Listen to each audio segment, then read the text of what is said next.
I have been for a long time thinking about what is the human desire to create sculptures, what is the human desire to make artistic objects.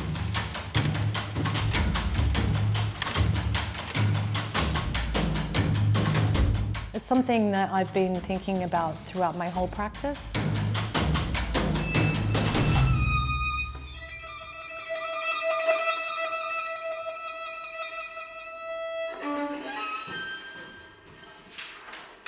So my surname is Knežević. Of course, this is a surname that's from the Balkans. My grandparents were Yugoslav, and my father speaks Serbian. My grandparents spoke Serbian.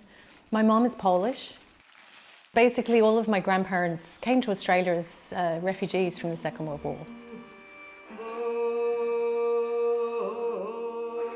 So throughout the process of research and production of the film, I've always thought of this as a sculptural film.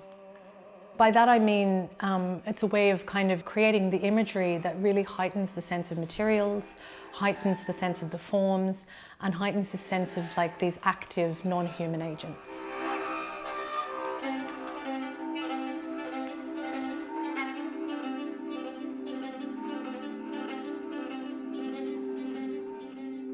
I suppose what initially drew me to this particular region are two things, my family history, but also, in particular, the sculptures of Lipinski Vir, that Draga Srejević called the first monumental sculptures of Europe. So they're 10,000 years old. They're really old pieces of sculpture. They're about this size. One of the largest ones is called Yelen, which means deer, and it's huge. And the people were taking these rocks from the river, they're sandstone from the river, and they're carving into them. Some of them are iconic objects in that, or they're figural objects, so they depict this kind of fish-human hybrids.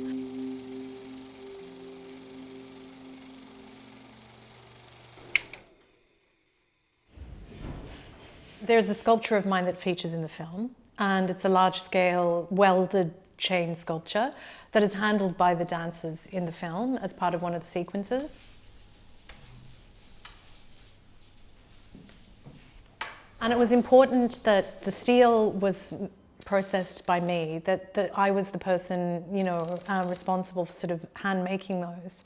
And it's only really now that I'm towards the end of the making process or the production of the sculptures that I'm really reflecting on why that's been important. And I think it really relates to this story in the film about my grandmother and how she was making these munitions during the Second World War.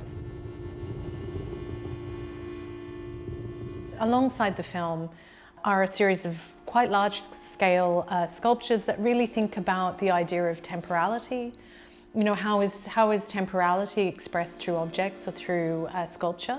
There's a series of clay objects that are, in various forms, some of them approximating language. There are also a series of Jesmonite sculptures that are sort of situated on the ground that again really speak to the language of temporality or to the language of what we expect time to look like in objects.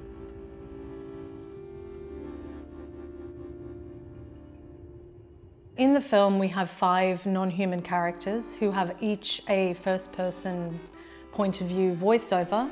Of course, Vodena Vila, who is a water fairy, and she's one of my favourite Lipinski Vir objects. There's Treskovac, which is this large granite outcrop that's on the Romanian side of the Danube.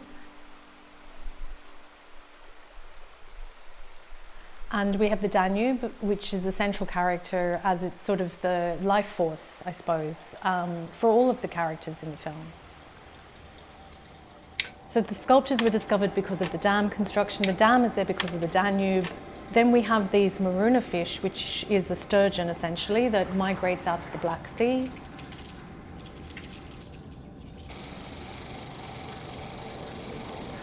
And so I suppose that's also another interesting point about the Danube, is how it relates to European identity, German identity, in the context of my family story.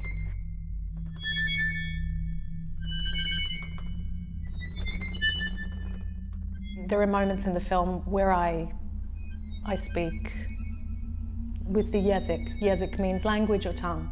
It's an attempt to reclaim something that was lost.